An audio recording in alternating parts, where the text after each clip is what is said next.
എൻ്റെ വീട്ടിൽ റിനോവേഷൻ നടക്കുകയാണ് കേട്ടോ. മെയിൻ ഡോറിൽ തേക്കിൻ്റെ ഗ്രെയിൻസ് വരയ്ക്കുകയാണ്. പെയിൻ്റ് അടിച്ചിട്ടാണ് കേട്ടോ ചെയ്യുന്നത്. എന്നിട്ട് ബ്രഷ് ഉപയോഗിച്ചിട്ടാണ് ഈ ഗ്രെയിൻസ് വരക്കുന്നത്. അടിപൊളിയാണ് കേട്ടോ. തേക്കിൻ്റെ ഡിസൈന് ഏതിൽ വേണമെങ്കിലും കൊടുക്കാം കേട്ടോ. സ്റ്റീലിലോ ഇരുമ്പിലോ മരത്തിലോ എന്തിൽ വേണമെങ്കിലും ചെയ്യാം. എൻ്റേത് മരത്തിൻ്റെ ഡോറായിരുന്നു. അതിൽ പെയിൻ്റ് അടിച്ചിട്ടാണ് ചെയ്യുന്നത്.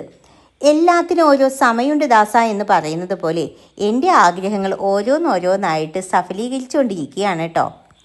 മെയിൻ ഡോറിന് പറ്റിയ അടിപൊളി ഡിസൈനാണ് കേട്ടോ ഇതിൽ ഈ വരച്ചിരിക്കുന്നത്.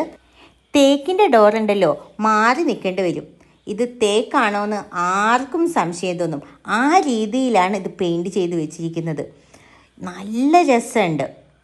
തേക്കിലുണ്ടാവുന്ന ഒരു വിള്ളലൊക്കെ ഉണ്ടല്ലോ, അതെല്ലാം കറക്റ്റായിട്ട് ഇതിൽ വരച്ച് വെച്ചിട്ടുണ്ട്. എന്ത് രസമാണെന്നറിയാവോ? പെർഫെക്ഷൻ. എങ്ങനെയുണ്ട് ഗൈസ്? ഇനി ഫ്രണ്ട് ഡോറിൻ്റെ ബാക്ക് വശം കാണാം കേട്ടോ. അതിലേക്ക് പറ്റിയ ഡിസൈൻ. ബ്രഷിൽ ദൈവത്തിൻ്റെ കരസ്പർശമുള്ളതുപോലെ